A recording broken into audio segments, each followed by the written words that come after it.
యేసుక్రీస్తు వారి అతి శ్రేష్టమైన నామమున ఉదయకాలమున మరి చేరి వచ్చినటువంటి పెద్దలు, దైవజనులు, సేవకులు, సహోదరులందరిని బట్టి ప్రభునామమున వందనాలు తెలియజేస్తున్నాను. ఉదయకాల ప్రార్థనను మరి జూమ్ కాన్ఫరెన్స్ ను ప్రారంభించుకుందాం. మరి ప్రార్థన చేస్తారు పెద్దలు, మరి పాలంకులు గారు ప్రార్థన చేయాలని మనం చేస్తాం. ప్రార్థన చేసుకుందాం. ప్రేంగలైనా జీవంగల మా తండ్రి, నాయన దినం ప్రభు ఆదివారం పరిస్థితి దినములు పర్వదంలో వాక్య పరిచర్లు మీరే మై పొందినందుకు స్తోత్రాలు. తిరిగి నాయన రాత్రి అంత మంచి నిద్ర ఇచ్చి ఉదయకాలం అరుణోదయంలో లోకములకి వెళ్ళక ముందు మీ ముఖ దర్శనం చేసుకుని మీ పాలసీని ఇచ్చినందుకు స్తోత్రాలు చెల్లిస్తున్నాం. ఈ విధంగా దినదినము ప్రభువా తండ్రి మీ దయగల మాట్లాడుతూ మీరు ఆయన మా గృహాల్లోకే నడిపిస్తున్న దాసుని బట్టి స్తోత్రాలు. నుంచి మీ దయగల మాటలు అందించుండగా నాయన మీ దాసుని మరుగుపరిచి నాయన మీకు వాక్యం అందించుండగా ఎనగల చెవి గ్రహింపగల హృదయం అనుగ్రహించండి. చేరవచ్చిన పిల్లలందరినీ బట్టి స్తోత్రాలు. దినమంతట్లో మీ కాపుదల భద్రత మాకు అనుగ్రహించి నాయన మీ మాటలు నాయన ఇది విడిచిపెట్టి వారం కాక వాక్యాచారంగా దించి నేర్పించమని వీడి ద్వారా మీరే మయం పొందమని మా రక్షకుడు, మా విమోచకుడు, సజీవుడైన శ్రేష్టమైన ప్రార్థించి ఏడుకుంటున్నాం తండ్రి. ఆమేన్. ప్రారంభ ప్రార్థన చేసి మరి ప్రారంభించినటువంటి పాలంకులు గారికి ప్రభునామమున వందనాలు తెలియజేస్తున్నాం. పెద్దలు జయచంద్ర వారి సేవకులు పాట పాడాలని మనం చేస్తాం. నీలాంటి ప్రేమ ఇహలోకములో ఎవరైనా చూడారా, ఎవరైనా చూడారా, నా పాప భారం ఆ సిలువ పైన ఎవరైనా మోశారా, ఎవరైనా మోశారా, యేసయ్యా యేసయ్యా యేసయ్యా యేసయ్యా యేసయ్యా యేసయ్యా యేసయ్యా యేసయ్యా నీలాంటి ప్రేమ ఇహలోకములో ఎవరైనా చూపారా, ఎవరైనా చూపారా, చెలికాడే నిన్ను సిలువకు పంపగా పరిసయ్యులే నిన్ను పరిహసింపగా, చెలికాడే నిన్ను సిలువకు పంపగా పరిసయ్యులే నిన్ను పరిహసింపగా, నోరు తెరువని ప్రేమా బదులు పలుకని ప్రేమా, నోరు తెరువని ప్రేమా బదులు పలుకని ప్రేమా, యేసయ్యా యేసయ్యా యేసయ్యా యేసయ్యా యేసయ్యా యేసయ్యా యేసయ్యా యేసయ్యా నీలాంటి ప్రేమ ఇహలోకములో ఎవరైనా చూపారా? ఎవరైనా చూపారా? చక్కని పాట పాడి ప్రభుని మహిమపరిచినటువంటి జయచంద్రరావు గారికి, పెద్దలకు, సేవకులకు ప్రభునామనందనాలు తెలియజేస్తున్నాను. భద్రావతి నుండి బాబు గారు ప్రార్థన చేయాలని మనం చేస్తున్నాం. ಮೊದಲಿರುವ ಸಮಸ್ತವನ್ನು ಉಂಟು ಮಾಡಿ ಅಂತ ನಮ್ಮ ಸ್ವರ್ಗೀಯ ತಂದೆಯಾದ ದೇವರೇ, ನಿನ್ನ ಮಹಾಪರಿಶುದ್ಧ ನಾಮಕ್ಕೆ ಕೊಂಡಾಡ್ತಾ ಕರ್ತನೆ. ನಮ್ಮನ್ನು ರಾತ್ರಿ ಎಲ್ಲ ಸುಖ ನಿದ್ದೆಯನ್ನು ಕೊಟ್ಟು ಬೆಳಗ್ಗೆ ಎದ್ದು ಈ ದಿನವನ್ನು ನೋಡ್ಲಿಕ್ಕಂತೆ ಒಳ್ಳೆ ಆರೋಗ್ಯವನ್ನು ಕೊಟ್ಟು ಈ ದಿನವನ್ನು ನೋಡ್ಲಿಕ್ಕಂತೆ ಕೃಪಾ ಭಾಗ್ಯವನ್ನು ಕೊಟ್ಟಿದ್ದಕ್ಕಾಗಿ ನಿನ್ನನ್ನು ಕೊಂಡಾಡ್ತೇವೆ ಕರ್ತನೆ. ಈ ದಿನ ತಿರುಗಿ ನಾವು ಝೂಮ್ ಆ್ಯಪ್ ನಲ್ಲಿ ಸೇರಿ ಬರ್ಲಿಕ್ಕಂತೆ ನಿನ್ನ ಜೀವಗಳ ವಾಕ್ಯನ್ನು ಕೇಳಿಲ್ಕಂತೆ ನೀನು ನಮ್ಮನ್ನು ಈ ದಿನ ಒದಗಿಸಿ ಕೊಟ್ಟಿದ್ದಕ್ಕಾಗಿ ಸ್ತೋತ್ರ. ಆದಿಯಿಂದ ಅಂತ್ಯದವರೆಗಿದ್ದು ನೀನೇ ಮಹಿಮೆ ಹೊಂದಬೇಕಾಗಿ ಬೇಡಿಕೊಳ್ತಾ ಈ ಪ್ರಾರ್ಥನೆಯನ್ನು ನಮ್ಮ ಕರ್ತನ ರಕ್ಷಕನಾದ ಯೇಸು ಕ್ರಿಸ್ತನ ಹೆಸರಿನಲ್ಲಿ ಎಲ್ಲವನ್ನು ಅರ್ಪಿಸಿ ಬೇಡಿಕೊಳ್ಳುತ್ತೇವೆ ನಮ್ಮ ತಂದೆಯೇ, ಆಮೆನ್. ఆమేన్. ప్రార్థించినటువంటి బాబన్న గారికి ప్రభునామనందనాలు తెలియజేస్తున్నాం. మరి ఇప్పుడు ప్రాముఖ్యమైన సమయంలోనికి వచ్చి ఉన్నాం. వాక్యం అందించడానికి మరి బ్రదర్ ఎం జోసెఫ్ గారు, ఏసిసిఏ జగద్గిరిగుట్ట, హైదరాబాద్ నుండి వారు సిద్ధంగా ఉన్నారు. అందరూ కూడా మ్యూట్ లో ఉండాలని మనవి చేస్తున్నాం. అన్నగారికి సమయాన్ని అప్పగిస్తున్నాను. అన్న వందనాలన్నా. వందనాలు. వాక్యం అందించండి. ఉదయకాలమున చేరి వచ్చిన సోదరులకు ప్రభునామన వందనాలు. దేవుని మా కృపను బట్టి మరొకసారి మీ మధ్య ఎలాగూ వాక్యమును బోధించడానికి దేవుడిచ్చిన ఈ మంచి సమయాన్ని బట్టి దేవునికి వందనాలు.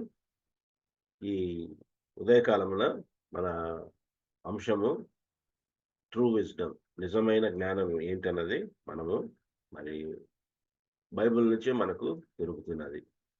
యెహోవా యందు భయభక్తులు కలిగి ఉండుట జ్ఞానమునకు మూలము అని మనము సామెతల గ్రంథంలో మనం చూస్తుంటున్నాం.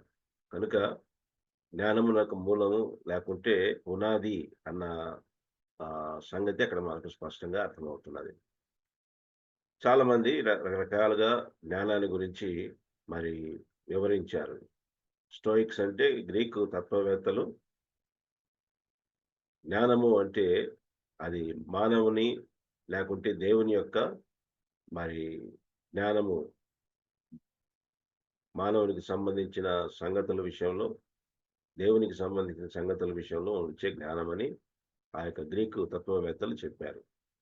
రోప్స్ అనే వ్యక్తి అది ఒక ఉన్నతమైన దేవుని యొక్క గుణము, దానివల్ల మానవుడు ఆ సంగతులు తెలుసుకొని మరి నీతిని అభ్యాసం చేసేవాడని ఒక రోప్స్ అనే వ్యక్తి చెప్పాడు. హార్ట్ అనే వ్యక్తి ఏం చెప్పాడంటే అది ఒక వరములాగా చెప్పుకుంటూ వచ్చాడు. సరైన ప్రవర్తనకి, జీవితానికి అవసరమైన మరి ఒక వరము అని చెప్పుకుంటూ వచ్చాడు. క్రైస్తవ జ్ఞానము మనకేం తెలియచేస్తుందంటే మరి దేవుని యొక్క లోతైన సంగతులు తెలుసుకోవడానికి దేవుని యొక్క జ్ఞానము మరి అవసరము అన్న సంగతి ఇక్కడ చెప్తున్నాడు. కొలస్సీయులకు రాసిన పత్రిక 2వ అధ్యాయం మనం చూస్తే బుద్ధి జ్ఞాన సర్వ సంపదలు ఆయన యందే గుప్తములై ఉన్నవి. క్రీస్తు యేసునందు గుప్తములై ఉన్న సంగతి అక్కడ మనకు చెప్పుకుంటూ వచ్చాడు. కాబట్టి మనము ఆ యొక్క జ్ఞానము దేవుని దగ్గర నుంచి మనం పొందుకోవాలా. యాకోబు పత్రిక 3వ అధ్యాయంలో అక్కడ మరి భూ సంబంధమైన జ్ఞానము, దయ్యములకు సంబంధించిన జ్ఞానము అని చెబుతూ దేవునికి సంబంధించిన జ్ఞానం కూడా చెప్పుకుంటూ వచ్చాడు. కానీ భూ సంబంధమైన జ్ఞానానికి దయ్యముల జ్ఞానము వివాదము, తర్వాత అల్లరి కలుగజేసేదిగా ఉంటున్నది. కానీ దేవుని యొక్క జ్ఞానము సమాధానాన్ని మరి కలుగజేసేదిగా అక్కడ మనం చూస్తుంటున్నాం. సరే, మెట్టుకు ఇక్కడ మనము యాకోబు పత్రిక 1వ అధ్యాయం మనం చూసినట్లయితే, యాకోబు పత్రిక 1వ అధ్యాయము 1 నుంచి 5 వరకు చదువుకుందాం. దేవుని యొక్క ప్రభువైన యేసుక్రీస్తు యొక్క దాసుడైన యాకోబు అన్య దేశములందు చెదిరి ఉన్న 12 గోత్రముల వారికి శుభమని చెప్పి ఆయనది. నా సహోదరులారా, మీ విశ్వాసమునకు కలుగు పరీక్ష ఓర్పును పుట్టించున్న నెరిగి మీరు నానా విధములైన శోధనలలో పడినప్పుడు అది మహానందమని ఎంచుకొనిడి. మీరు సంపూర్ణులను అనునాంగులను ఏ విషయంలోనైనాను పొదువులేని వారునై ఉండునట్లు ఓర్పు తన క్రియను కొనసాగింపనీయుడి. మీలో ఎవరికైనాను జ్ఞానము పొదువుగా ఉన్నట్లా అతడు దేవుణ్ణి అడగవలను, అప్పుడు అతనికి అనుగ్రహింపబడును. ఆయన ఎవరిని గద్దింపక అందరికీ ధారాళముగా దయచేయవాడు. కనుక ఇక్కడ జ్ఞానము పొదువుగా ఉంటే దేవుణ్ణి అడిగితే దేవుడు దయచేస్తాడు. నాకు పొదువై ఉన్నది అని ఎప్పుడు గ్రహిస్తామంటే, నాకు జ్ఞానము లేదు. యాకోబు ఇక్కడ శ్రమల గురించి మాట్లాడుతూ, సహనం గురించి మాట్లాడుతూ, మరి శోధన గురించి మాట్లాడుతూ ఈ సంగతి రాస్తూ ఉన్నాడు. ఇంతకుముందు చాలా కాలం క్రితం మీకు కొన్ని జ్ఞానముల రకాలు మనం చెప్పుకుంటూ వచ్చాం. సొలొమోనుకి దేవుడు జ్ఞానము ఇచ్చాడు, కానీ అది పరిపాలన జ్ఞానమని మనం అక్కడ చెప్పుకుంటూ వచ్చాం. కనుక రకరకాల జ్ఞానాలు మనకు కనిపిస్తాయి. ఇక్కడ ఈ శ్రమలకు సంబంధించిన జ్ఞానాన్ని మనము దేవుణ్ణి అడిగితే దేవుడు మరి దాన్ని ఇచ్చేవాడని యాకోబు తెలియజేస్తూ ఉంటున్నాడు. వీరు అనేక మంది విశ్వాసులు అన్ని దేశములందు చెదిరిపోయారు. ఈ 12 గోత్రాలు మరి ఆయా దేశాలలో చెదిరిపోయిన వారుగా ఉంటున్నారు. వారు శ్రమలను ఎదుర్కొంటున్నారు. ఆ శ్రమలు మరి వారి మంచి కోసమే అని యాకోబు తెలియజేస్తూ ఈ సంగతులన్నీ వ్రాస్తూ ఉన్నాడు. మనము గమనించినట్లయితే చరిత్ర, మరి దేవుడు ఇశ్రాయేలును చెదరగొట్టిన పరిస్థితి మనం చూస్తున్నాం. న్యాయాధిపతుల గ్రంథంలో అయితే వారిని అన్య రాజులకు అప్పగించిన వాడుగా మరలా వారు మొరపెట్టినప్పుడు దేవుడు వారిని విడిపించి ఒక న్యాయాధిపతిని వారికి నియమించి, ఆ న్యాయాధిపతి ఉన్నంత కాలం వారు బాగానే ఉన్నారు. తర్వాత మరలా పాపములో పడిపోయిన వారుగా మనం చూస్తాం. దేవుడు మరలా శిక్షించినప్పుడు మరలా ఇంకొక అన్యరాజుకు అప్పగించి, మరి అన్యరాజు కింద వారు బాధపడుతున్నప్పుడు వారు మొరపెడితే మరలా ఇంకొక న్యాయాధిపతిని అలాగూ దయచేస్తూ వచ్చాడు. ఆ తర్వాత మనం గమనించినట్లయితే వారిని ఇశ్రాయేలుని దేవుడు చెదరగొట్టిన వాడుగా మనం చూస్తుంటున్నాం. మరి సిరియా అషూరియుల చెర కనిపిస్తుంటున్నది, బబులోను చెర కనిపిస్తుంటున్నది. వారిని ఇంకా తర్వాత ప్రపంచ పటములో ఒక దేశముగా ఉండకుండా వారిని చెదరగొట్టిన సంగతి కూడా మనం చూస్తున్నాం. 1948 వరకు ఇశ్రాయేలు దేశమే లేకుండా దేవుడు చేశాడు. కానీ ఒకటి మనం గమనించాల, దేవుడు ఆయన వారిని శిక్షిస్తూనే మరి వారి పట్ల దేవుడు చూపిన కృపను కూడా మనం గమనిస్తుంటున్నాం.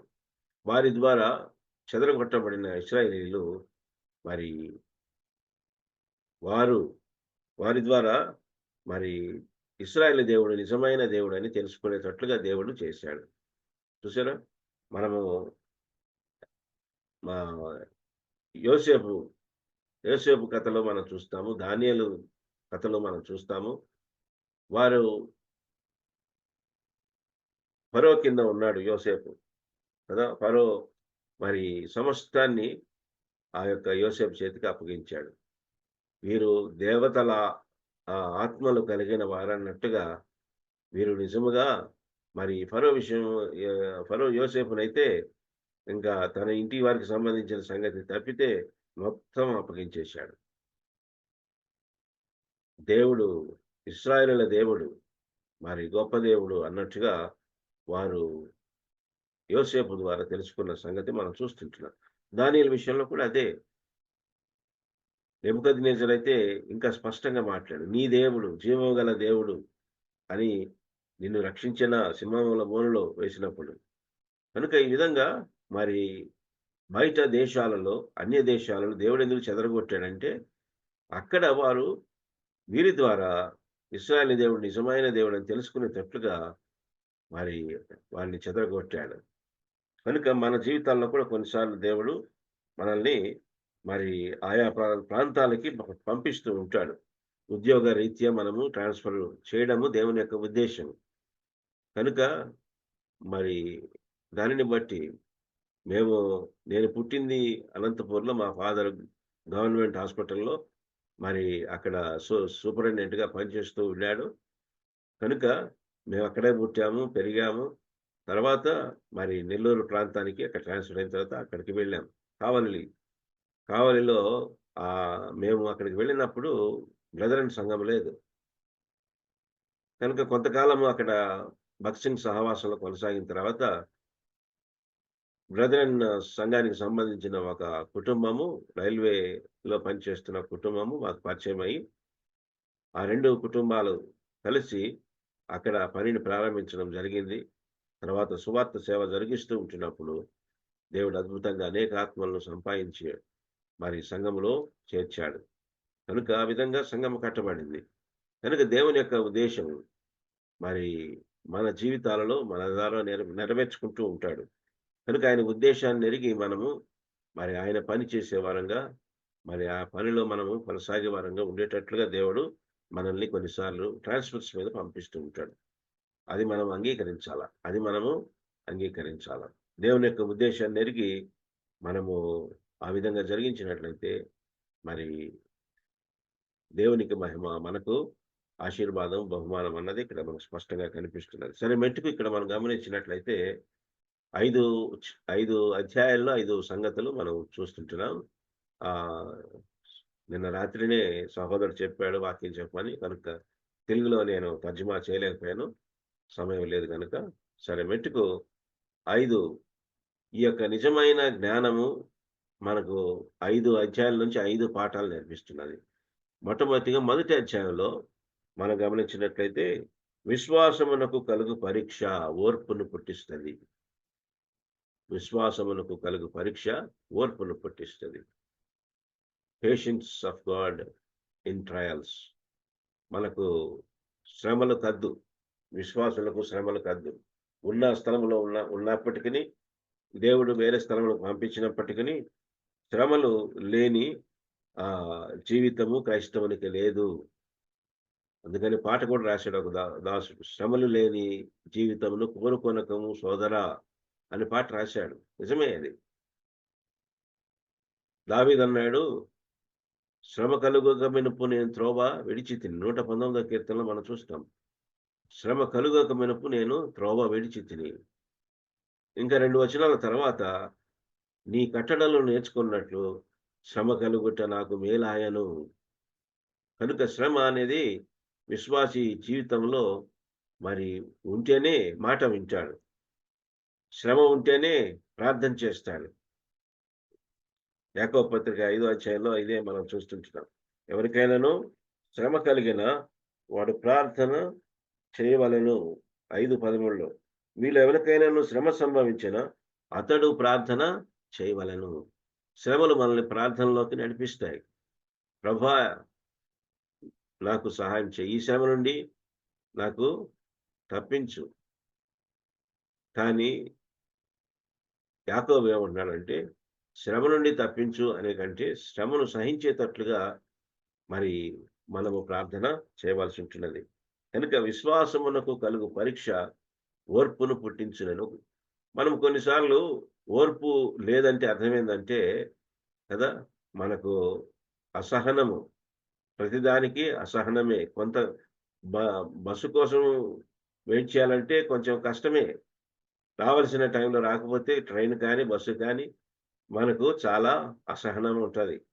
ఎప్పుడు వస్తుందా అని చెప్పి ఎదురు చూసే వారముగా మనం ఉంటాం. కానీ మరి ఆలస్యమయ్యే కొద్దీ మనకు సహనము తగ్గిపోతూ ఉంటుంది. కానీ మనకు గమనించినట్లయితే పేషెన్స్ అన్న దేనికి గ్రీక్ మాట హిపోమోన్ అంటాడు. అంటే అర్థం ఏంటంటే, అది కేవలము కొన్ని సంగతులను మనం సహించడం మట్టుకే కాదు, అసలు సంగతి ఏంటంటే it is the ability to turn them to greatness and to glory. అది అది గొప్ప క్రీస్తు యొక్క గొప్పతనాన్ని, ఆయన యొక్క మహిమ నిమిత్తమే మనల్ని ఆ వైపు తిప్పడానికే మనకి కావలసిన ఆ యొక్క సామర్థ్యాన్ని సహనము అంటున్నాడు. కాబట్టి మనం కేవలం సహించడం మట్టుకే కాదు, కేవలము వాటిని ఓర్చుకోవడం మట్టుకే కాదు, దేవుని యొక్క నామ మహిమార్థమై ఆయన యొక్క గొప్ప శక్తిని మనము ఎరుగునట్లుగా దేవుడు ఈ శ్రమలను అనుమతిస్తూ ఉంటాడు. యోబు జీవితంలో మరి అలాంటి గొప్ప శ్రమలు వచ్చినప్పటికీ యోబు మరి వాటన్నిటిని సహించిన వాడై ప్రభునామ మహిమార్థమే ఆయనను ఘనపరచు నిమిత్తమే మరి ఆ శ్రమలను ఆయన సహించిన వాడుగా మనం చూస్తుంటున్నాం. కాబట్టి యెహోవా ఇచ్చాను, యెహోవా తీసుకొనెను, ఆయన నామమునకే మహిమ కలుగుగాక.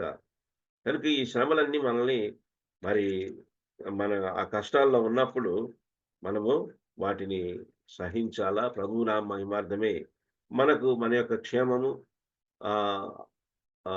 ఆత్మీయ అభివృద్ధి కొరకే మనము వాటిని సహించవలసి ఉంటున్నది కదా. కాబట్టి మనము ఈ సంగతి ఎరిగి, అందుకని అంటున్నాడు, విశ్వాసమునకు కలుగు పరీక్ష ఓర్పును పుట్టించునని ఎరిగి. కనుక మనం ఎరిగి, దట్ ఈస్ కాల్డ్ ఎన్లైటన్మెంట్. ఎరిగి ఉండుట, ఎరిగి ఉండుట, వెలిగింపబడుట. ఎన్లైటన్మెంట్ అంటే వెలిగింపబడుట. కనుక ఆ మన మనోనేత్రములు వెలిగింపబడుట అంటే ఒక సంగతిని మనం అర్థం చేసుకునేటట్లుగా చేయుట.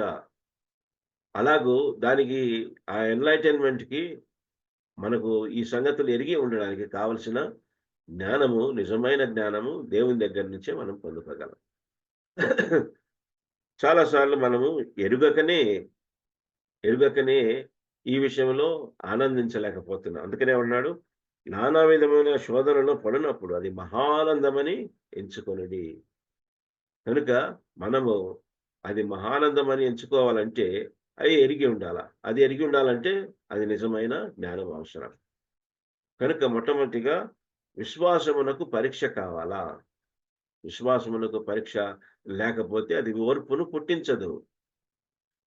కనుక మన విశ్వాసం పరీక్షించబడుతున్నప్పుడు అది మనం సంతోషంగా ఎంచుకోవాలంటే అది మనకు దేవుని యొక్క జ్ఞానం అవసరం అన్నది ఈ యొక్క వాక్య భాగంలో మనం చూస్తుంటున్నాం.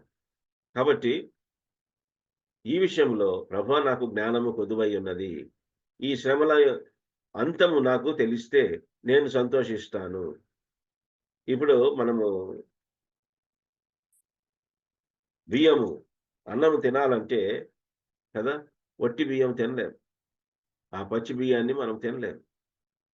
అది ఉడకబెడితేనే అది మనకు ప్రయోజనకరం అవుతుంది.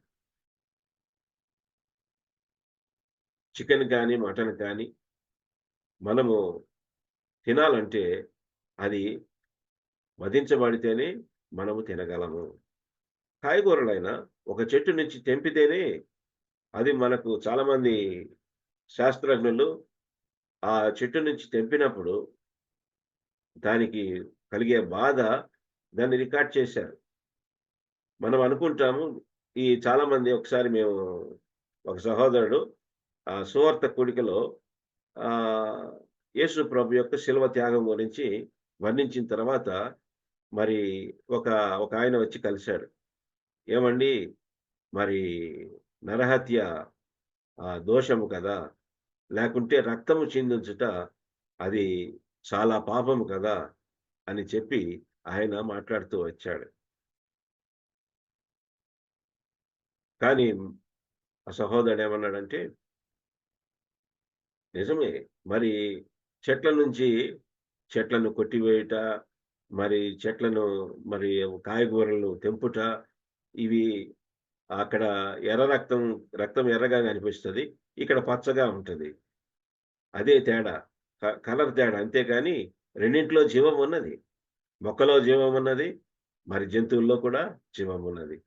కనుక చాలామంది ఇది అపోహపడుతూ ఉంటారు. చెట్లకు కూడా జీవం ఉన్నది, వాటిని మనము ఆ కాయగూరలు తెంపినప్పుడు వాటి బాధ అది వాళ్ళు రికార్డ్ చేసి పెట్టారు. సరే, మెట్టుకు ఇక్కడ మనం చూస్తుంటున్నాం, మరి విశ్వాసమునకు కలుగు పరీక్ష, మన విశ్వాసాలు పరీక్షించబడాల. అందుకని ఆ పరీక్షించబడుతున్నప్పుడు మనము సహనము కలిగి ఉండాలా. అందుకని దాన్ని ఎండ్యూర్ అంటారు. ఫస్ట్ ఎన్లైటన్మెంట్, రెండవది ఎండ్యూర్. ఒక పక్షి పుట్టిన తర్వాత అది కొంచెం ఎదిగిన తర్వాత తల్లి ఏం చేస్తుందంటే ఆ గూడుని చెదరగొట్టేస్తుంది. ఆ చెదరగొట్టినప్పుడు పిల్లలు ఆ గూడులో నుంచి కిందకి పడుతూ ఉన్నప్పుడు అవి ఆ రెక్కలు అప్పుడు అవి ఆడించడానికి ప్రయత్నం చేస్తాయి. తను తాను కాపాడుకోవడానికి ఎగరడానికి ప్రయత్నం చేస్తాయి.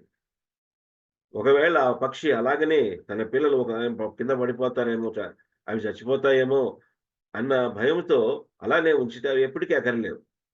కనుక సమయం వచ్చినప్పుడు ఆ యొక్క తల్లి పక్షి వాటికి ఎగరడం నేర్పించడానికి ఆ గూడు చెదరగొట్టేస్తుంది. షీబా దేశపు రాణి ఆ యొక్క సొలొమోను జ్ఞానాన్ని పరీక్షించడానికి ఆమె చాలా దూరం నుంచి వచ్చినట్టుగా మనం చూస్తాం. నేను తెలుసుకున్నది కొంచెమే అని చెప్పి ఆమె తర్వాత చెప్తున్నట్లు మనం చూస్తాం. మూడవది, మరి దేవుడు అబ్రహామును పరీక్షించాడు. ఇస్సాకును నీవు ప్రేమించు ఇస్సాకును, నీకు ఒక్కగానొక కుమారుణ్ణి, నీవు ప్రేమించి ఇస్సాకును నాకు బలి ఇమ్ము అని చెప్పిన సంగతి అక్కడ ఆయనకు విశ్వాసాన్ని పరీక్షించాడు దేవుడు. ఆ విశ్వాస పరీక్షలో అబ్రహాము నెగ్గిన వాడుగా మనం చూస్తుంటున్నాం. చూడండి, దేవుడు మరి ఇస్సాకు పుట్టంగానే అబ్రహామును అడగలే. కొంతకాలం అయింది కదా, కొంతకాలం అయింది. ఒక యవనస్తుడిగా ఉన్నప్పుడు దేవుడు ఆయన్ని బలి ఇమ్మని అడిగాడు. అనగా దేవుడు సమయం కోసం కనిపెడుతూ ఉన్నాడు.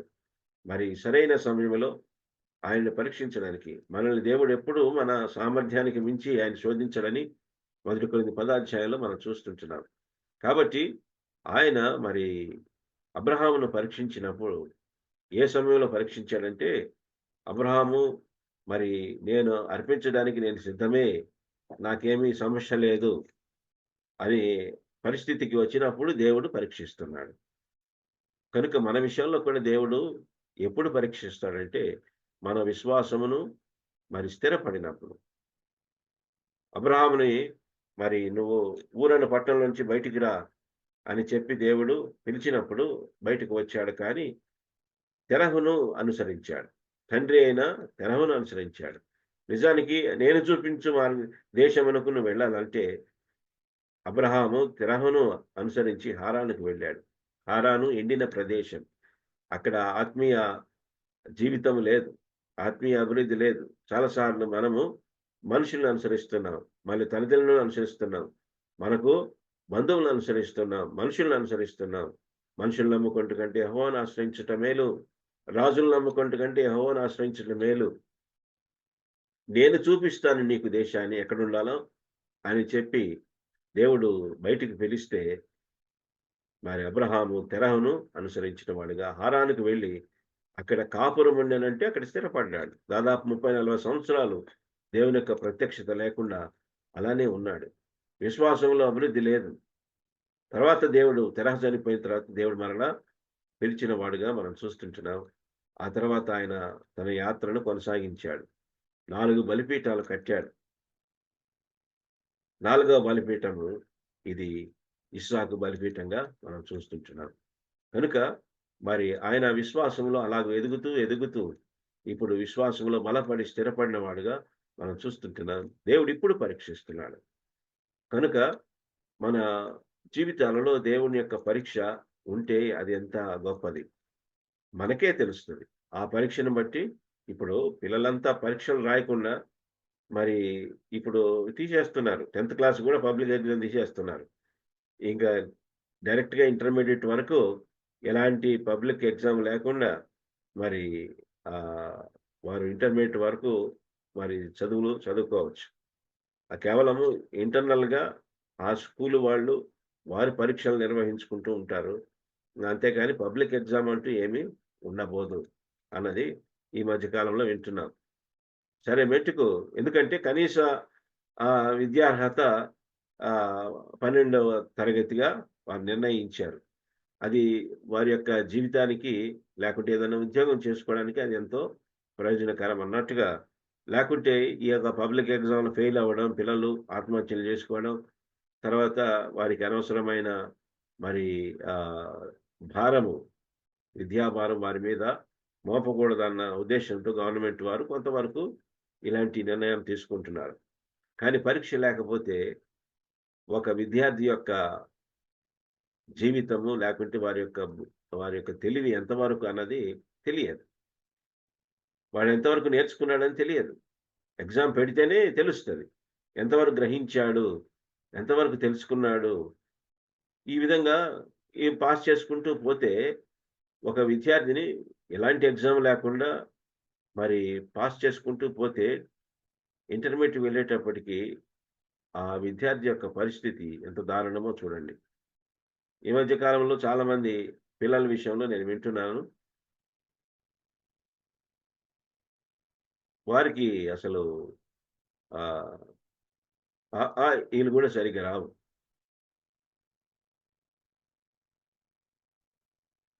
సెవెంత్ క్లాసో 8th క్లాసో చదువుతున్నాడు, సరిగ్గా రాయడం కూడా తెలియదు.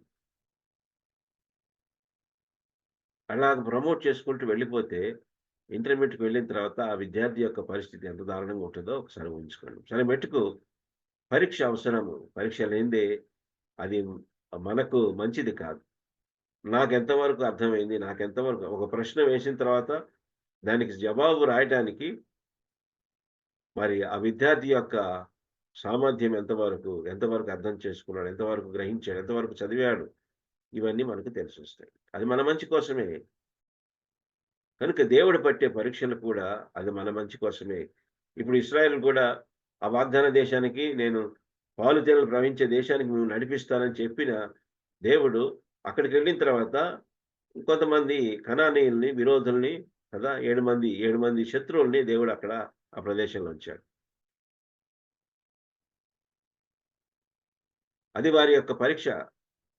వారు ఎలాగో దేవుని ఇప్పుడు మీరు బూరలు పట్టుకొని తిరగండి, ఆ చెరుకో గోడలు కూలిపోతాయి అని అంటే అది విశ్వాసానికి పరీక్ష. ఈ బూరలతో కూలేదేంటి అన్న మన సందేహం వస్తుంది. దుర్భేద్యమైన గోడలు అవి. ఆ ఎరుకో రాజు కూడా ఎందుకు సరెండర్ కాలేదంటే ఈ బూరలతో ఎప్పుడు మన గోడల్ని పడగొట్టాలా కనుక తన యొక్క మరి ఆ గోడల్ని నమ్ముకున్నాడు, తన యొక్క జ్ఞానాన్ని నమ్ముకున్నాడు. కానీ రాహాబు మటుకు వాటికి భిన్నంగా దేవుని యొక్క శక్తిని ఆశ్రయించింది, దేవునిని ఇశ్రాయేళ్ల దేవుని ఆశ్రయించింది, ఆయన యందు విశ్వాసం ఉంచింది. కనుక దేవుడు ఈ యొక్క ఎరుకని మీకు అప్పగించబోతున్నాడని కూడా డిక్లేర్ చేసింది. అబ్బా ఎంత గొప్ప తన యొక్క జీవితాన్ని చూస్తే బహుదారుణము. కానీ ఆమె విశ్వాసము కేవలం విన్నది, చూసింది కాదు. మేము మా గుండెలు చెదిరిపోయిన విన్నప్పుడు అని రాహాబు ప్రకటిస్తున్నది. కనుక ఈ యుద్ధము దేవుని ఇశ్రాయేలు విశ్వాసానికి పరీక్షగా మనం చూస్తుంటున్నాం. కనుక వారిని ఆ యొక్క శత్రువుల్ని దేవుడు మరి తరిమివేయకుండా వారిని అక్కడనే ఉంచాడు. కనుక మన జీవితాల్లో కొన్నిసార్లు దేవుడు ఇలాంటి మరి పరిస్థితులు తీసుకొని వస్తాడు. అది మన విశ్వాసానికి పరీక్షగా ఉంటున్నది. సరే మెట్టుకు వీటన్నిటిని మనము సహించవలసి ఉంటున్నది. అది ఆ పరీక్ష మన మంచి కోసమే కదా. కాబట్టి అందుకని మనము దాని విషయంలో మరి మహానందమని ఎంచుకోవాలి. అది దేవుని యొక్క జ్ఞానము మనకు కలిగి ఉన్నప్పుడు ఈ శ్రమలు, శోధనలు, పరీక్షలు ఇవన్నీ మనము సహిస్తూ వాటి యందు ఆనందిస్తూ మనము మరి ఆ యొక్క అంతిమ ఫలితము నిమిత్తము ఎదురు చూచే వారంగా ఉంటామన్నది దీన్ని బట్టి మనకు అర్థం. ఎందుకని దేవుడు ఎందుకు ఈ పరీక్షకి తీసుకొని వచ్చాడు, ఆయన యొక్క ఉద్దేశం ఏంటన్నది మనకు అక్కడ 4వ వచనంలో కనిపిస్తుంది. మీరు సంపూర్ణులను, మొట్టమొదటిగా సంపూర్ణులు కావాలని దేవుడు ఈ పరీక్ష అనుమతించాడు. రెండవది అనునాంగులు కదా, ఏ భాగములో కూడా మనకు లోటు లేకుండా మరి సంపూర్ణంగా మనం ఉండేటట్టుగా దేవుడు ఈ యొక్క పరీక్షను అనుమతించాడు. మూడవది ఏ విషయంలోనూ కొదువలేని వారుగా ఉండునట్లుగా ఈ యొక్క పరీక్ష మనకు వచ్చింది. సంపూర్ణత అంటే అర్థం ఏంటంటే మనము అర్పించే అర్పణ అది దేవునికి యోగ్యంగా ఉండాలా. యోగ్యమైన అర్పణ, యోగ్యమైన ఆరాధన, యోగ్యమైన మరి ఆ సేవ, ఇట్టి సేవ మీకు యుక్తమైనది ఎప్పుడంటే మనము సజీవ యాగముగా మనం సమర్పించుకున్నప్పుడు, కనుక ఈ యొక్క ఆ యొక్క జంతువు బలి వధ చేయబడు ఆ యొక్క జంతువు పరీక్షించబడాల. మనం చూస్తే ఇశ్రాయేలీయులు ఐగుప్తు దేశంలో ఉన్నప్పుడు ఆఖరిగా మరి వారు బలి అర్పించవలసి ఉంటున్నది. ఆ యొక్క రక్తము ద్వారబంధాలకు పూయవలసి ఉంటున్నది. కానీ 10వ దినమున వారు వెళ్ళి దానిని ఆ యొక్క గొర్రె పిల్లను తీసుకొని వస్తారు. 4 దినాలు పరీక్షిస్తారు. ఆ తర్వాత దాన్ని 14వ దినమున దాన్ని వధించేవారుగా ఉంటున్నారు. కనుక పరీక్ష, యేసు ప్రభు కూడా పరీక్షించబడ్డాడు. ఆయన పరీక్షింపబడిన రాయిగా, పరిశోధింపబడిన రాయిగా మనం చూస్తాం. కనుక ఆయన సరిపోయిన వాడా కాదా? కేవలము ఈ లోకానికి వచ్చాడు, ఆయన మరి మామూలు అందరితో పాటు సాధారణ జీవితం జీవించాడు. ఇవన్నీ కరెక్టే, కానీ ప్రతి విషయంలో ఆయన పరీక్షింపబడ్డాడు దేవుని చేత. ఇప్పుడు ఆ శిలువలో ఆయన చనిపోవడానికి దేవుడు అర్పించే ఆ బలికి సరిపోయిన క్రీస్తుగా ఆయన మరి తేల్చబడ్డాడు. అలాగూ పరీక్షింపబడకుండా యేసు ప్రభుని కూడా దేవుడు శిలువలో అర్పించలేదు. ఒక స్కాలర్ ఆయన యొక్క పరిజ్ఞానము, పరిపక్వత పరీక్షింపబడితేనే తెలుస్తుంది. ఆయన ఎంత పరిపక్వత కలిగి ఉన్నాడు. నువ్వు ఎంత గొప్ప చదువులు చదివినా కానీ ఆ పరిపక్వత, జ్ఞానము సరిగా ఉన్నదా లేదో పరీక్షింపబడాలా. ఒక వ్యక్తి నిజముగా ఎదిగాడా లేదా, తన వయసుకు తగ్గట్టుగా, ఇప్పుడు యేసుప్రభు గురించి 12 సంవత్సరాల వయసులో లూకా సువార్త 2వ అధ్యాయంలో మనం చూస్తాం. ఆయన జ్ఞానమందును, వయస్సునందును, దేవుని దయందును, మనుషుల దయందు వర్ధిల్లుచుండెను అని మనం. 12 ఏళ్ల వయసుకు మించిన జ్ఞానం కనిపిస్తున్నది. ఆ బోధకులు ఆయన చుట్టూ బోధకుల మధ్య కూర్చుని వారి ప్రశ్నలు అడుగుతూ తర్వాత ఆయన ఇచ్చే సమాధానాలు కూడా మరి వారు ఆశ్చర్యపడినట్టుగా ఆయన ప్రజ్ఞకు వారు విస్మయం ఉందిరి అని రాయబడ్డది. కనుక మరి మనము నిజముగా ఎదిగామా లేదా, మన జీవితాల్లో పరిపక్వత ఉందా లేదా, మరి వయసుకు తగ్గట్టుగా యేసుప్రభు విషయంలో వయసుకు మించిన జ్ఞానం ముందు, అందుకని ముందు జ్ఞానం గురించి మాట్లాడుతున్నాడు, ఆ తర్వాత వయసు గురించి మాట్లాడుతున్నాడు. కాబట్టి ఈ విధంగా మనము పరీక్షించబడకపోతే, మనము సరైన అర్పణ లేకుంటే మనము మరి దేవునికి ఇంపైన సువాసనగా ఉండేటట్టుగా, దేవునికి అంగీకారంగా ఉండే మరి అర్పణ మనం అర్పిస్తున్నామా లేదా అన్నది ఇక్కడ మనకు స్పష్టంగా కనిపిస్తున్నది. కనుక మన జీవితాలే, అందుకని రోమా 12:1 సజీవ యాగంగా మిమ్మల్ని సమర్పించుకోవాలి. కనుక మరి ఆ యొక్క అర్పణ దేవునికి యోగ్యమైనదా కాదా, దేవుడు అంగీకరించే రీతిగా మనము ఆ యొక్క అర్పణ తీసుకొని వస్తున్నామా లేదా. యేసు ప్రభు విషయంలో అయితే అర్పణ ఆయనే, అర్పించేవాడు ఆయనే కదా. అదే హెబ్రీయులకు రాసిన పత్రిక 10వ అధ్యాయంలో మనం చూస్తాము, తనది కాని రక్తాన్ని ప్రధాన యాజకుడు తీసుకొని వెళ్తాడని ఉన్నది. కానీ యేసు ప్రభు అయితే తన రక్తాన్నే తీసుకొని వెళ్ళాడు. కనుక అర్పణ ఆయనే, అర్పించేవాడు ఆయనే. కనుక మనం కూడా పర్ఫెక్ట్ అండ్ ఎంటైర్ అని ఇంగ్లీష్లో ఉన్నది. పర్ఫెక్ట్ అంటే సంపూర్ణులు, ఎంటైర్ అంటే అనునాంగులు. ఏ అంగము, ఏ బాడీలో ఏ పార్ట్ కూడా మరి ఇప్పుడు హ్యాండిక్యాప్డ్ అంటే అర్థం అదే కదా, దివ్యాంగులు అంటున్నారు ఇప్పుడు కదా. మరి ఎక్కడే కానీ లోపము లేకుండా సంపూర్ణంగా దేవునికి అర్పణగా అర్పించడానికి సరిపోయిన వాడుగా మనం చూస్తాం. కనుక మరి ఎక్కడే కానీ ఏ అంగము కూడా దానిలో అంగవిహీనత కనిపించకూడదు. అది అనునాంగులు అంటే. కనుక అది దేవుని యొక్క బలికి అర్పించడానికి సరిపోయినది. యాజకుడు కూడా దాన్ని పరీక్షించి అది సరిపోయినదని నిర్ణయించే పరిస్థితి కూడా అక్కడ మనకు కనిపిస్తుంటున్నది. యేసు ప్రభు విషయంలో ఈ 2 సంగతులు సరిపోయిన వాడుగా కనిపిస్తున్నాడు. అర్పణ ఆయనే సరిపోయిన యోగ్యమైన అర్పణగా యేసు ప్రభుని చూస్తాము. తను తాను అర్పించుకొనెను. మరి మీకు ఆ సంగతులు చెప్పానో లేదో, యేసు ప్రభు విషయంలో మనం చూస్తే మరి 4 సంగతులు అక్కడ మనకు కనిపిస్తున్నాయి. తను తాను అని చెప్పుకుంటూ వచ్చిన సంగతులు మనం చూస్తాం. ఫిలిప్పీయులకు రాసిన పత్రిక 2వ అధ్యాయంలో మీరు గమనించినట్లయితే అక్కడ మరి చెబుతూ ఉంటున్నాడు. 2వ అధ్యాయం 7వ వచనం. మనుషుల పోలికగా పుట్టి దాసుని స్వరూపం ధరించుకొని తన్ను తానే రిక్తునిగా చేసుకొనెను. అది తన వైపు చూపిస్తున్నది, టువర్డ్స్ హిమ్సెల్ఫ్. రెండవది మనం చూసినట్లయితే 8వ వచనం. ఆకారమందు మనుషుడిగా కనపడి మరణము పొందినంతగా, అనగా శిలువ మరణం పొందినంతగా విధేయత చూపిన వాడై తను తాను తగ్గించుకొనెను, టువర్డ్స్ క్రాస్. శిలువ వైపు చూపిస్తున్నది. తను తానే రిక్తునిగా చేసుకున్నాడంటే తన వైపు చూపిస్తున్నది. మరి తను తాను తగ్గించుకొని శిలువ వైపు చూపిస్తుంటున్నది. గలతీలకు రాసిన పత్రిక 1వ అధ్యాయం 4వ వచనం చూసినట్లయితే, మన తండ్రి అయిన దేవుని చిత్త ప్రకారం క్రీస్తు మనలను పరిశుద్ధపు దుష్టకాలంలో విమోచింపవలని మన పాపముల నిమిత్తము తన్ను తాను అప్పగించుకొనెను. ఇది మన వైపు చూపిస్తూ ఉంటున్నది. ఇది మన వైపు, టువర్డ్స్ మెన్. ఎఫెసీయులకు రాసిన పత్రిక 5వ అధ్యాయము 2వ వచనం. క్రీస్తు మిమ్మల్ని ప్రేమించి పరిమళ వాసనగా ఉండుటకు మన కొరకు తన్ను తాను దేవునికి అర్పణముగాను బలిగాను అప్పగించుకొనెను.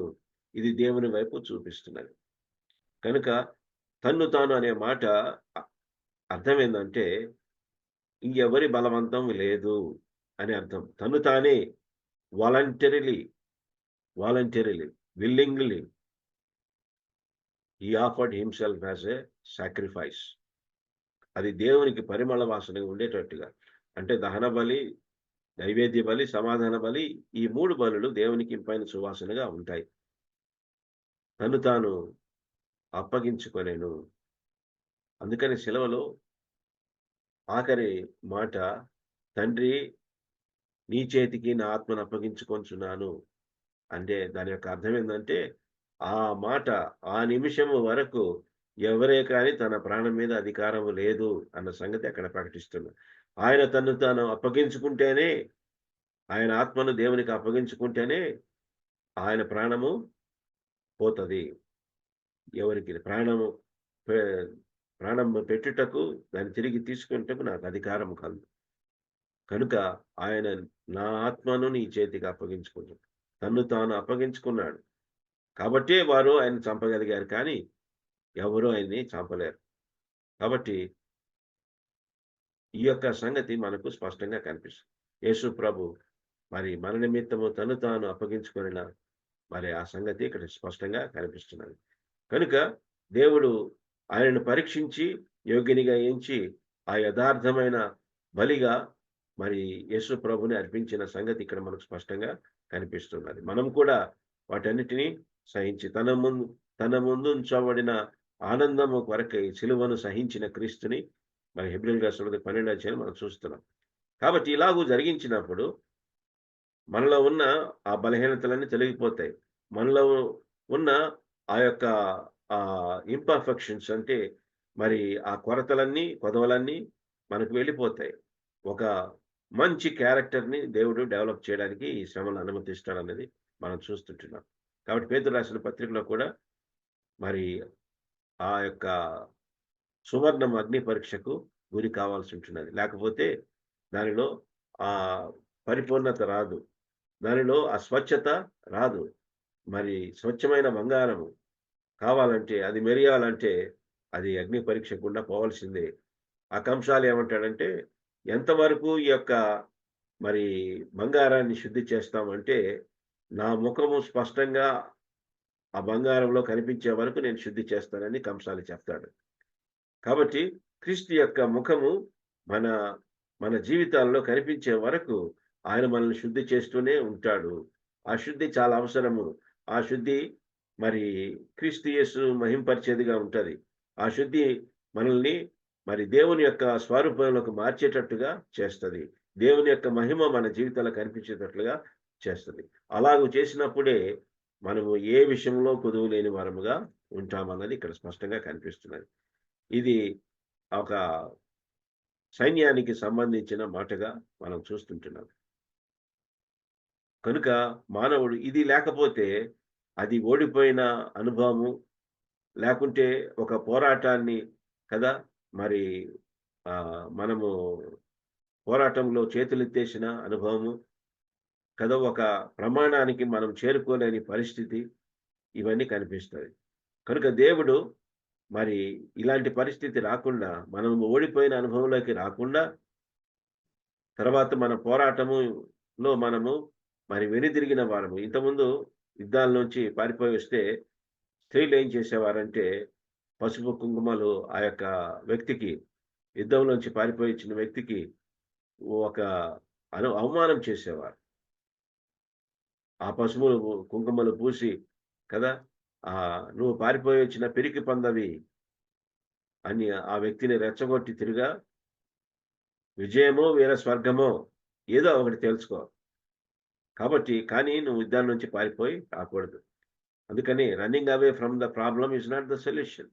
చాలాసార్లు సమస్యలు వచ్చినప్పుడు మనం పారిపోతాం, మనం దూరంగా ఉంటాం. కానీ దానివల్ల సమస్య రాదు, సమస్యకి సమాధానం రాదు. నువ్వు సమస్యల్లో నిలబడి దానికోసం సమాధానం వెతకాల. ఆ అనుభవము నిన్ను నీ జీవితంలో ముందుకు తీసుకెళ్ళడానికి, బలంగా ముందుకు సాగడానికి అది ఎంతగానో సహాయం చేస్తుంది. అది దేవుని యొక్క ఉద్దేశం. ఏ విషయంలోనూ మనం పొదువులేని వారముగా ఉండాలన్నది. ఓడిపోయిన జీవితం కాకుండా జయ జీవితం జీవించాలని ఆ యొక్క దేవుని యొక్క ప్రమాణాలు, ఉన్నతమైన ప్రమాణాలు మనం అందుకోవాలని దేవుడు ఈ యొక్క పరిస్థితిని తీసుకొని వస్తాడు, ఈ పరీక్షను తీసుకొని వస్తాడు. ఒక యవనస్తుడు వివాహ సమయంలో, ఇది నిజంగా జరిగింది.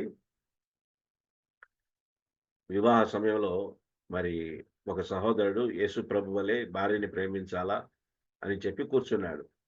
తర్వాత పెళ్లి మరి ప్రమాణాలు చేసే సమయానికి ఆ యొక్క యవనస్తుని అడిగాడు, అయ్యా ఈ అమ్మాయిని, బాబు ఈ అమ్మాయిని నువ్వు భార్యగా చేసుకోవడానికి ఇష్టపడుతున్నావా అని అడిగితే లేదు అన్నాడు. అందరూ ఆశ్చర్యపోయారు. నిజమే, అంత దూరం వచ్చి అన్ని మాటలు మాట్లాడుకొని ఇంత ఖర్చు పెట్టి ఇన్ని అరేంజ్మెంట్స్ చేసిన తర్వాత నేను ఆ అమ్మాయిని భార్యగా చేసుకోలేను అని చెబితే అది ఎంత విచిత్రమో చూడండి. అది ఆశ్చర్యము, భయం కూడా. తర్వాత ఆ పెళ్లి చేసే ఆయన అడిగాడు, ఎందుకు బాబు, ఎందుకు వద్దంటున్నావు అంటే, ఇప్పుడే ఈ దేవుని దాసుడు ఆ యొక్క వాక్యం చెప్పి కూర్చున్నాడు. యేసు ప్రభువు లాగా నా భార్యను ప్రేమించాలని చెప్తూ ఉన్నాడు, అది నా వల్ల కాదు అని చెప్తున్నాడు. నిజమే, ఆ యవనస్తుడు చెప్పిన మాట నిజమే. ఎన్నో ప్రమాణాలు చేస్తారు కానీ ఈ రోజుల్లో భార్యల్ని ప్రేమించడం లేదు, భార్యలు భర్తల్ని విధేయులుగా ఉండడం లేదు. దేవుని యొక్క ప్రమాణాలు ఉన్నతమైనవి. మనము దాన్ని అందుకోలేమని చెప్పి దేవుడు దాన్ని కిందకి దించడం లేదు. దేవుడు అలాగనే ఉంచి మనము ఆ ప్రమాణాలను అందుకోవడానికి మనము ఆయన మీద ఆధారపడేటట్టుగా చేస్తున్నాడు. ప్రభా, నా వల్ల కాదు, ఇది నా వల్ల కాదు, నీ సహాయం లేకపోతే నేను ఆ ప్రమాణాలని అందుకోలేను అన్నట్టుగా దేవుడు ఆ యొక్క ప్రమాణాలని ఉన్నతమైన ప్రమాణాలుగా పెట్టాడు. ఇప్పుడు మనకు కొన్ని సామాన్లు ఆ యొక్క పైన ఉంటాయి. అవి తీసుకోవాలంటే ఆ యొక్క నిచ్చెన లేకుంటే ఇంకేదన్నా కుర్చీనో ఇంకేదన్నా ఆ స్థాయికి అందుకోవడానికి ఒక సహాయాన్ని తీసుకుంటాం.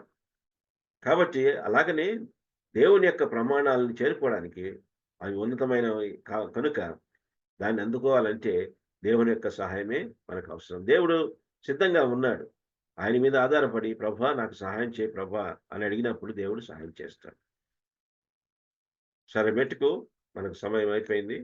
మరి రెండవది, విశ్వాసము ద్వారా క్రియలు నిరూపించుకోవాలి. యాకోబు క్రియలు లేని విశ్వాసం మృతం అన్నాడు. పౌలైతే మరి క్రియల వలన కలిగింది కాదు, అది దేవుని కృపావరమే అని చెప్పి అక్కడ చెబుతూ ఉంటున్నాడు. కనుక దాదాపు 400 సంవత్సరాలు బైబిల్లో ఈ యాకోబు పత్రికని చేర్చకుండా ఉంచారు.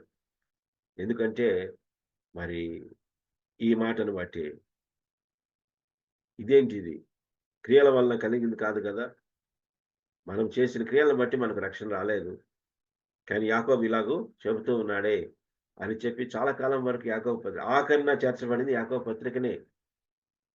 కానీ ఒకటి గమనించాల, మనము శ్రద్ధగా సీరియస్గా మనము ఈ స్టడీ చేస్తే దీనివల్ల మనకు గొప్ప మేలు. పౌలు చెప్తున్నది ఏంటంటే, దేవుని ఎదుట మన విశ్వాసము బయలుపరచబడింది కానీ యాకోబు అంటున్నాడు, అదే విశ్వాసము దేవుని ఎదుట, దేవునికి తెలుసు నీ విశ్వాసం నిజమే, కానీ అదే విశ్వాసము ప్రజల ఎదుట కూడా కనపరచాలా, బహిరంగము చేయాలా. నేను విశ్వాసి నేను చెప్పుకుంటూ కదా. యేసు ప్రభు కూడా ఆ స్త్రీ, రక్తస్రావం గల స్త్రీ స్వస్థత పొందింది ఆయన చెంగు ముట్టంగానే. కానీ దేవుడు యేసు ప్రభు ఆమెను మరి ఎవరో నన్ను ముట్టారు అంటే దాని యొక్క అర్థం ఏంటంటే ఆమె బహిరంగ సాక్ష్యం ఇవ్వాలా అని చెప్పి దేవుడు కోరుకుంటాడు. కాబట్టి మన జీవితములో ఉన్న మరి ఆ యొక్క విశ్వాసాన్ని, మన హృదయంలో ఉన్న విశ్వాసాన్ని బయట పెట్టాలా, మన క్రియల ద్వారా బయటపెట్టాలి. అబ్రహాం బయట పెట్టుకున్నాడు, అహాబు బయట పెట్టుకుంది. ఈ విధంగా మనం కూడా దాన్ని బహిరంగతం చేయాలన్నది ఆ దేవుని యొక్క ఉద్దేశం. యాకోబు కూడా అదే చెప్తూ ఉన్నాడు. తర్వాత బోధకులు వరము లేని, కృపావరము లేని బోధ చేయకూడదు కదా. అది బోధించే కృపావరం దేవుడు ఇచ్చిన వారు బోధిస్తే అది సంఘానికి ప్రయోజనం, లేకుంటే అది వ్యర్థము, తీర్పు కింద వస్తారని చెబుతూ ఉంటున్నాడు. 4వది సమాధానపరచువారు ధన్యులు. 5వది ప్రార్థన. ఇది మన ప్రార్థన శక్తిని ఎరిగి, ప్రార్థన అభ్యాసం చేస్తూ, ప్రార్థన యొక్క ప్రాధాన్యతను ఎరిగి మనము మరి ఆయన మీద ఆధారపడుతూ మన యొక్క భక్తి జీవితాన్ని కొనసాగించుట ఎంతైనా అవసరం. కనుక ఈ 5ంటికి మనకు కావాల్సింది నిజమైన జ్ఞానం. ఆ జ్ఞానము దేవుని నుంచి వస్తుంది. కనుక ఆ జ్ఞానాన్ని మనం అనుసరించి జీవించి మరి సంపూర్ణతలోకి సాగి వెళ్ళినట్లు దేవుడు మనకు సహాయం తెచ్చాడు. దేవుడి మాటలు దీవించుకోవాలి. వాక్యం అందించినటువంటి పెద్దలు దేవుని సేవకులు జోసఫ్ అన్న గారికి ప్రభునామవందనాలు తెలియజేస్తున్నాం. ఎన్నో సంగతులు మనం విన్నాం. నిజమైన జ్ఞానము గూర్చినటువంటి సంగతులు 5 అంశాలు మనం విన్నాం. చక్కని మాటలు మనం విన్నాం. వాక్యాన్ని మన హృదయంలో భద్రపరచుకొని వాక్యానుసారంగా మనం జీవించాలని ప్రభుపేట మనం చేస్తున్నాం. మరి సమయంలో మరి ప్రార్థన చేద్దాం. మరి మన మధ్యలో పెద్దలు దేవదానం అంకుల్ గారు ఉన్నారు, ప్రార్థన చేసి ముగిస్తారు. ప్రార్థన చేయమని మనం చేస్తున్నాం.